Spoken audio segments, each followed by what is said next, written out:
Bu aliyani bilmagan odam bo'lmasa kerak. Ganga maroshidan kelaverishinglarda o'rtada bitta svetofor qo'yilgan. Shu svetofordan kirishinglarda chap tomondagi mana shu domdan ikki xonali uyimizni bitta obzor qilib ko'ramiz.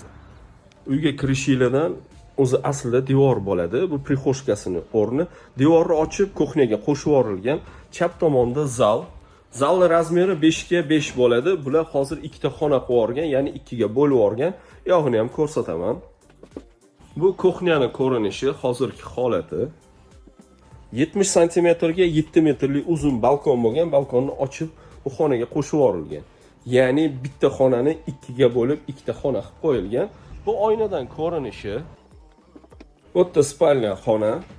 Mana spalnya xona o'zini holatida turibdi, hech qanaqa buzilmagan.